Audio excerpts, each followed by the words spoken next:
To make the bin more level, there's a bit of a rough ground in here. I just put a bag of builder's made path and patio base, just to kind of make it a little bit more level, because it was actually really wobbly. You can buy the bin without the plinth, but I would say if you're doing it, do it properly and buy the plinth as well, because it raises the bin. Unless you have something to raise the bin on, it will be more difficult to reach to the bottom of the bin and get the composted material out. So I actually thought, why not? I'll just get the plinth as well, raise it up so that it is just more accessible and easier to work with. Now that I leveled it, as you can see the base doesn't wobble, I can put the bin on top and start composting.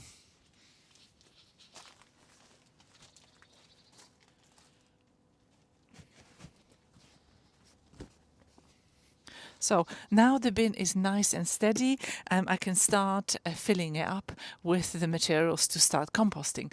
Let me show you everything that comes with this bin. It is made of polystyrene, insulated sort of polystyrene. That's what gives it that sort of black look. It is really quite light when not filled. I can just lift it up. Look. So when empty, it is actually really easy to handle. So you can just put it wherever you want it and start composting. I would say once you start filling it, obviously it will be a lot more difficult to move it into a different location. So make a decision where you want it, and then you kind of stick by that decision. Now, at the bottom, here is the outlet for your liquids. So this is where the liquids are going to come out, having it slightly higher off the ground is really going to be very handy for me. Here is the hatch. I don't want to open it just yet, but here's the hatch that you're going to use to open your bin and get your composted material out. The bin comes in with 2 straps, and this is to make sure that your lid, the bottom lid, does not open prematurely. So I just secured one. We'll do a close-up. I'll show you how that works. So that's done.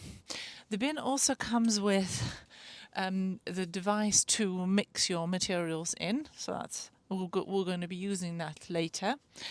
Also, it comes with a kickstart bottle. So this is to start your hotbin in the winter, and it says that you need obviously the warmth to start with to start your bin. So what you do is you create your base layer and then fill with hot water, put it in the middle of the bin, and that should start the decomposing process. So we'll do that in a minute as well.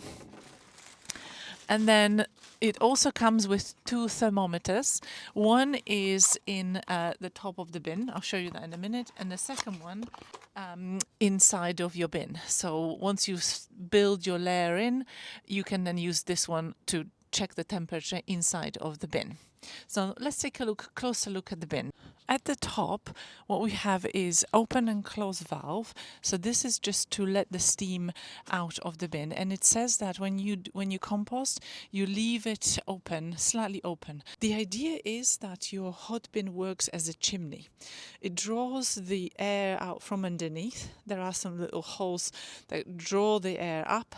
It goes through the decomposing process in here, creates the heat, but the heat rises and it needs to escape somewhere.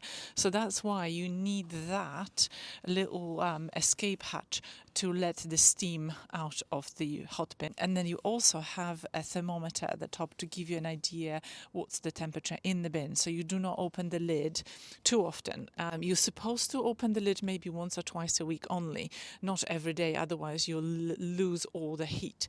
Now, also, if I just loosen that up, there's a charcoal filter at the top, which look at that. So there's the charcoal filter at the top. You do not need to change it or open this at all. This is just for me to show you what's in here. And basically, that's the way. If I just slightly move your filter. Okay, let me show you. That's your air gaps at the top. So the air is supposed to escape through these gaps into your charcoal filter to capture all the bad smells. And then, let me just put that back so it's nice and secure. And then your lid goes on top with your thermometer there. So that, ladies and gentlemen,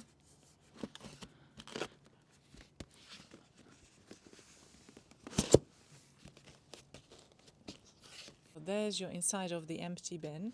Now you can see there's lots of holes in there as well. Again, that's to draw the air in from the bottom, the cold air, to go through the middle, heat it up through the decomposing process, and then escape at the top through those holes at the top here. This is why you need to put a lot of brown materials with your green materials, so that it creates gaps, air gaps.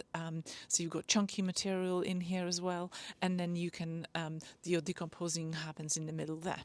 So let's take a look at this strap. So I literally just pulled it through, and there's like a little hatch. Can you see? There's like teeth holding onto the strap there. So you just tighten it nicely, and that's it. So that means that your lid is not going to open prematurely and on you when you want it.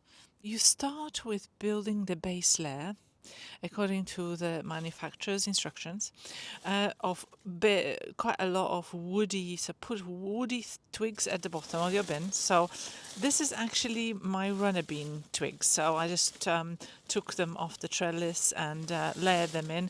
I have some more woody twigs at the bottom. So just a mixture of things that create a lot of air gaps. Okay, I don't actually have wood chips to start with, so I created a much thicker layer of these woody twigs and everything. So that's quite, as you can see, nice and airy. Here are my brown materials and my green materials. My brown materials is going to be leaves and wood chippings, so things from the garden. I am not going to be using cardboard or shredded paper because I don't feel that's really that good for the soil. I know every gardener seems to be putting cardboard and shredded paper as their brown material, but I just feel like it's a man-made material, the cheapest one that's available, and who knows how it's been produced and what's gone into the cardboard, for example. So I don't want all those chemicals and things that I cannot control in my bin. And then in my green materials, there will just be a kitchen waste. Again, only things that were produced by Mother Nature, and grass clippings and things from the garden. So no tea bags, no tissues. I don't want any of that in my bin. So this is a good experiment because I don't think there's anybody that I know who only uses natural materials in their composting bin. So do subscribe if you want to see whether this experiment actually works. Once you are happy with your base layer of twigs and sort of rough materials to create the air gaps, you fill the bin with your brown and your green materials and create a bit of a lasagna effect. So start with a bit of brown, then add a bit of kitchen scraps, and then add some more brown, and so on, to create a really good thick layer of material that is actually going to be composting right in the middle of the bin. Once you're happy with your middle layer, which is nice and thick, then you can finish it up with a hot water bottle on top. So let me show you that in a moment. But for now, make sure that you do subscribe so that you don't miss my future videos on how to compost using a hot bin. If you have any questions about composting using a hot bin, just put the questions in the comments below. All my brown and green materials are all nicely mixed up in the next layer above the twigs, and I have the hot water bottle right in the middle to get it started. I will now cover the bottle with a few more twigs and brown and a bit of green material, just to kind of nicely cover it up so it creates a good sort of insulating layer. Now I added the extra thermometer on next to the bottle, so we can check the temperature in 24 hours to see if it's actually working.